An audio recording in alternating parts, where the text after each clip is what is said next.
É isso aí, pessoal. Começando mais um episódio do nosso podcast do Programa da Marcela, direto do primeiro Congresso de Direito Condominial de Caldas Novas, realizado pela 2ª Corte de Conciliação e Arbitragem de Caldas Novas e também da OAB Goiás.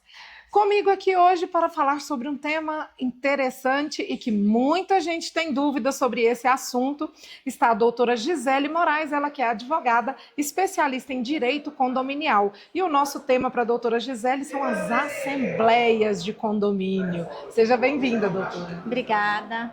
É um tema bem polêmico, né? Todo mundo tem muita dúvida, tem muitos condomínios com assembleias desatualizadas que precisam ser alteradas, ou algum assunto que precisa de uma deliberação de um quórum específico e qualificado, e aí acaba que não fazendo até por desconhecimento, né? Sim. E o povo brasileiro tem preguiça de assembleia, né? Quando fala assim, tem a reunião de condomínio, às vezes no condomínio que tem 200 pessoas, 200 unidades, a hora que chega na assembleia ali tem 30, 40 que estão participando, não é isso, pouca doutora? participação. E olha que eu faço assessoria de um condomínio com 1.560 unidades, 8.000 condôminos. Meu Deus do céu!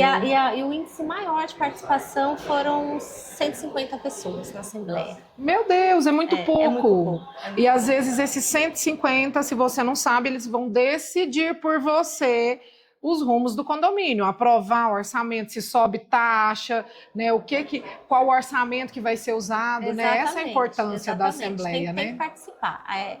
O condômino tem que fazer as vozes em Assembleia. Lá é o local dele poder manifestar toda a sua insurgência ou aquilo que ele concorda.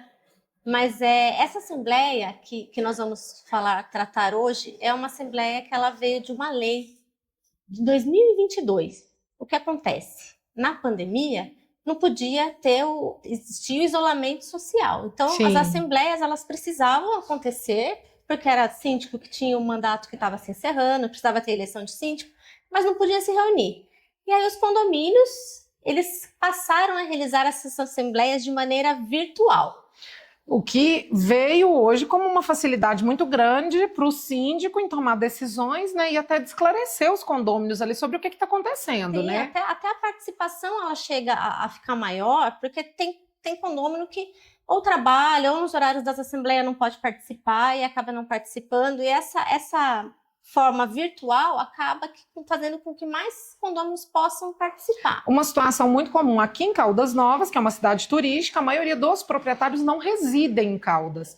Então, às vezes, quando se marca uma assembleia, as pessoas não conseguem vir naquele determinado dia que foi marcado, mesmo que seja no final de semana, né? Então, a assembleia virtual ela veio até para democratizar um pouco mais essa participação dos proprietários. Exatamente, né? Para democratizar, para facilitar, até em relação em custo, né? Ela é uma assembleia que acaba ficando um pouco mais barata para o condomínio, porque a assembleia presencial ela tem toda uma estrutura, ela tem uma filmagem, ela tem...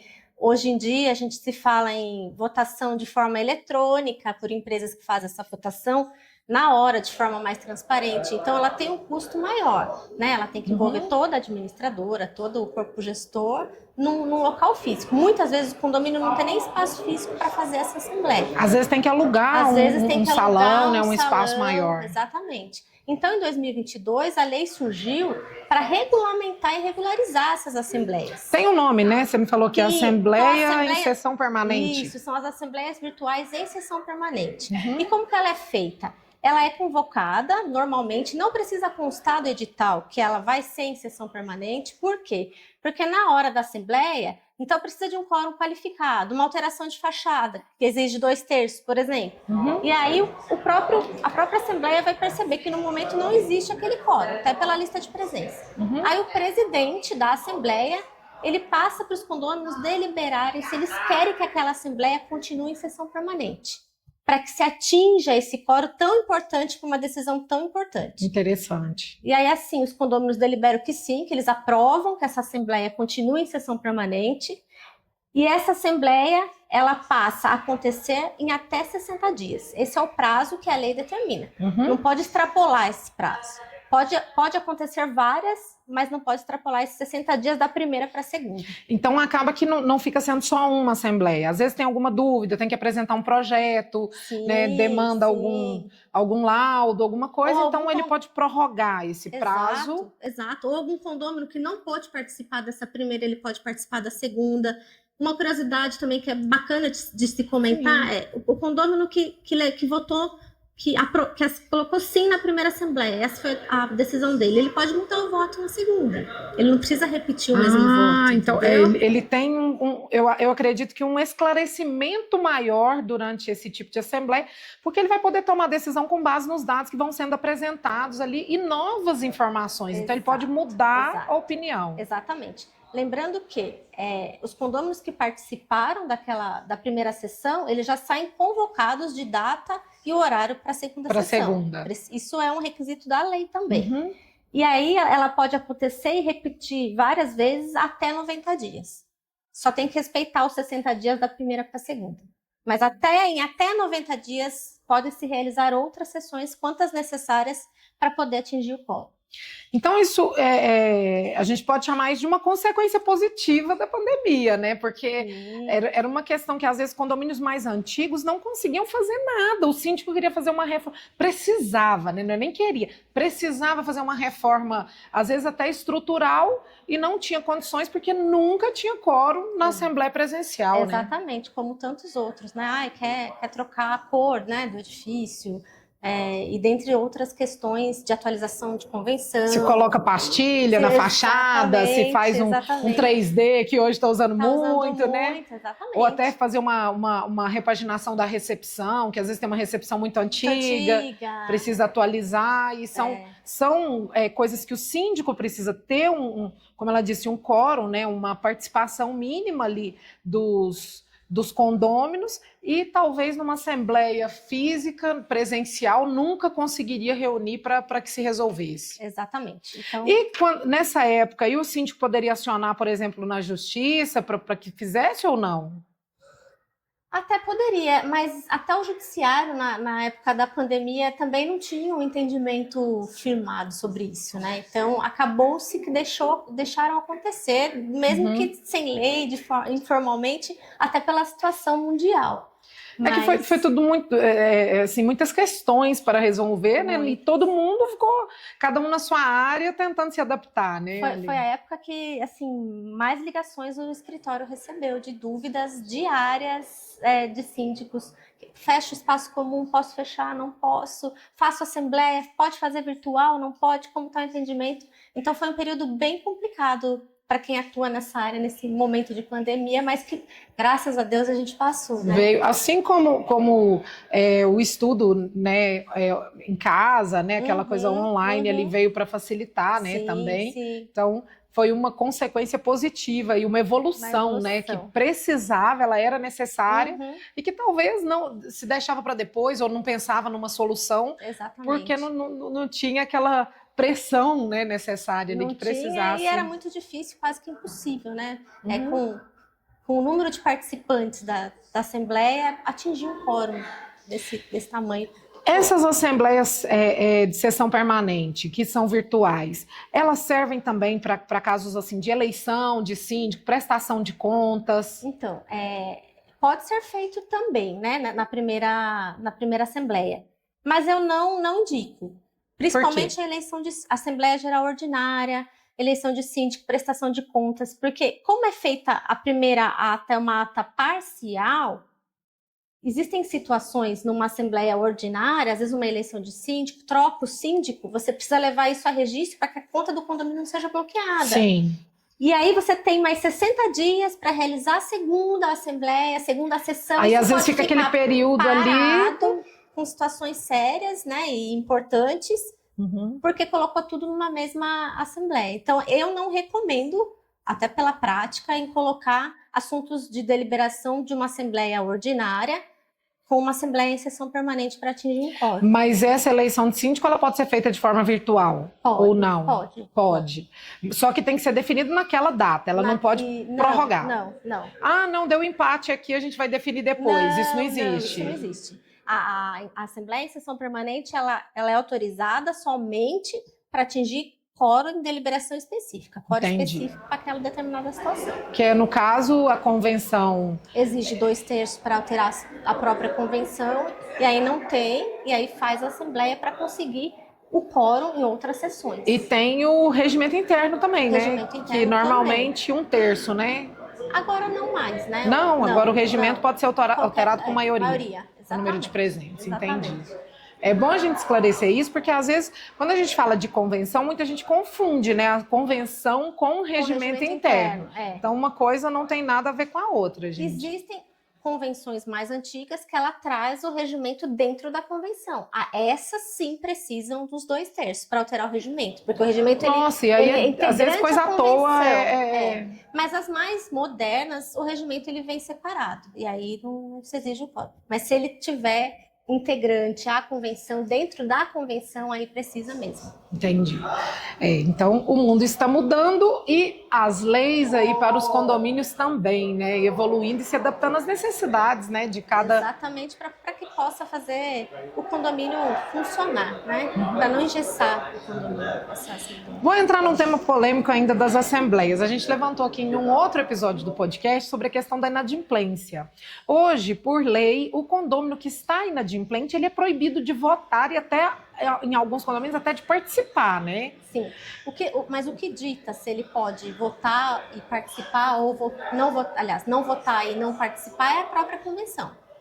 O que acaba não sendo justo, de certa forma, porque quando você fala ali da rotina, ali do dia a dia, de assuntos que são pertinentes a esse morador, que mesmo ele estando inadimplente, às vezes tem aquele morador que é um inadimplente recorrente, que acumula diversas taxas de condomínio. Sim. Mas tem aquele que às vezes está atrasado um mês, né, de condomínio e não consegue pagar a tempo de participar da assembleia, e ele é impedido de votar, uma coisa que às vezes vai mudar a vida dele por talvez aí 10 anos. E pior que é um assunto que não dá nem para você alterar a convenção, porque a convenção do condomínio ela está abaixo da lei, que é o Código Civil.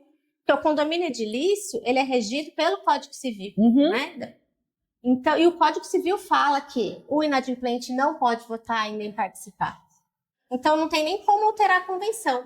Já vem da lei, não do instrumento normativo do condomínio. É interessante ter isso no Código Civil, porque poderia se aplicar isso nas eleições municipais, né, nas eleições federais. Aquele que não está em dia com as suas obrigações, né, junto aí aos órgãos do governo, também devia ser proibido de votar, né? Então, porque já que é uma eleição, né, então já poderia...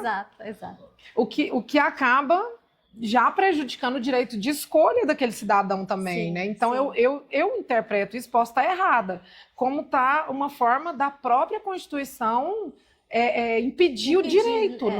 É dessa forma? Ou eu estou errada? Não, é assim mesmo. Mas para o condomínio, como existem direitos e deveres, e esse é um dever do condômino de estar em dia com as suas obrigações, aí acaba que não sendo inconstitucional, né? Porque também não é justo para aquele condômino que paga e esse condômino que não paga, ele usufrui de todo aquilo, né? Em detrimento daquele que paga. Mas você concorda comigo que em determinado momento ele vai ter que pagar, seja ele pagando com um acordo de alguma forma, ou o imóvel dele que está em garantia vai pagar essa dívida?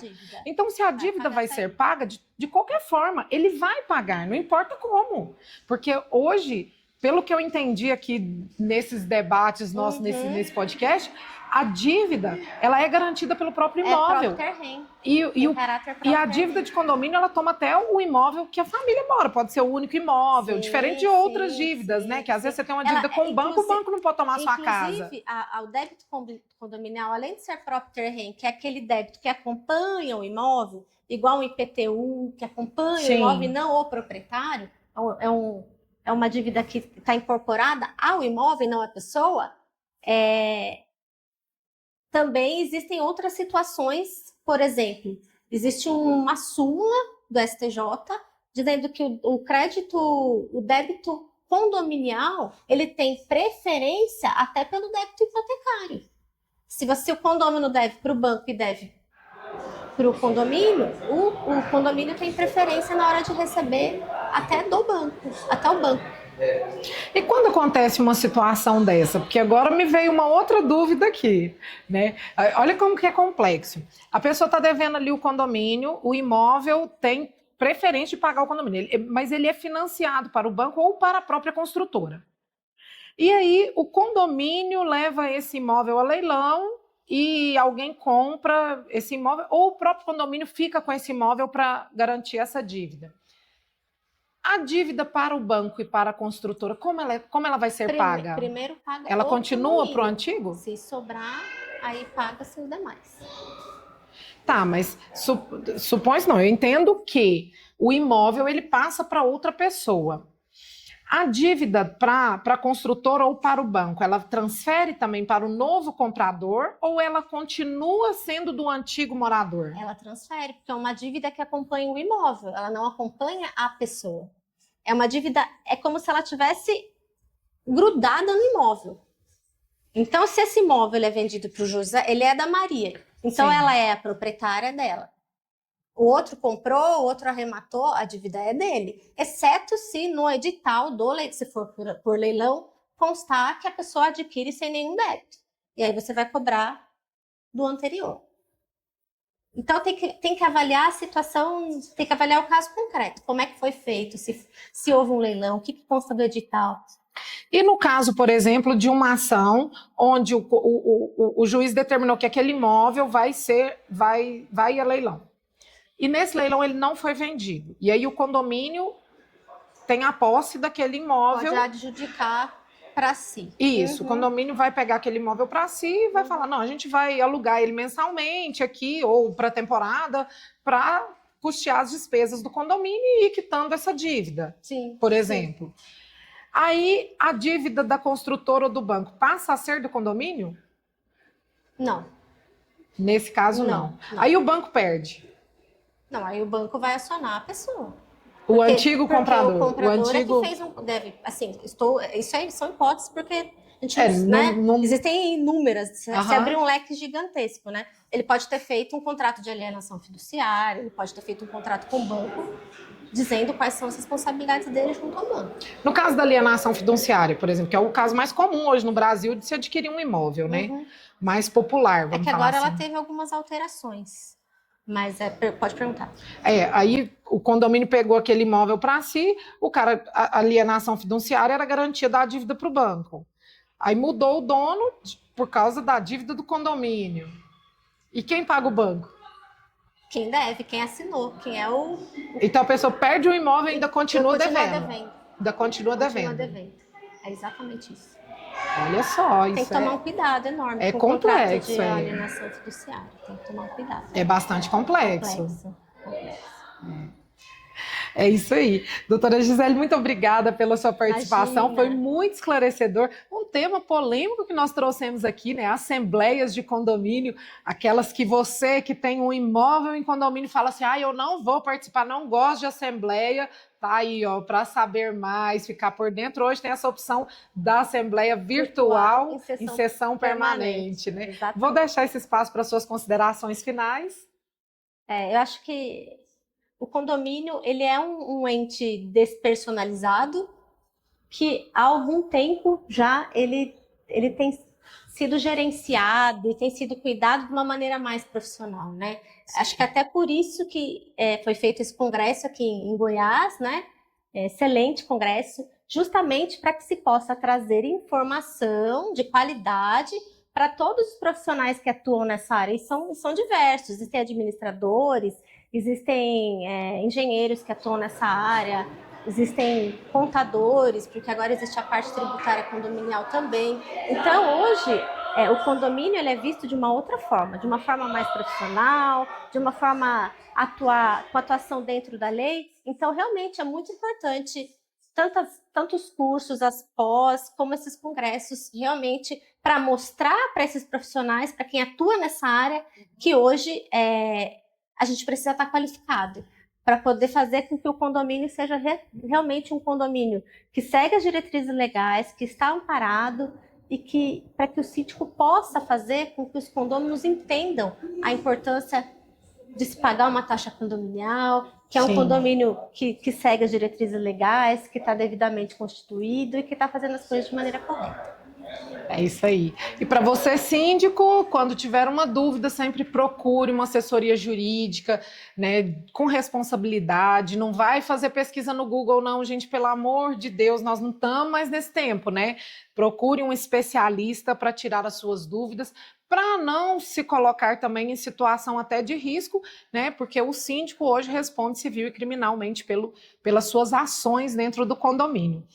Esse foi mais um episódio do nosso podcast aqui, direto do primeiro Congresso de Direito Condominial em Caldas Novas. Daqui a pouquinho temos mais um episódio esclarecendo e levando informações com qualidade e principalmente informações relevantes com os melhores profissionais da área para você.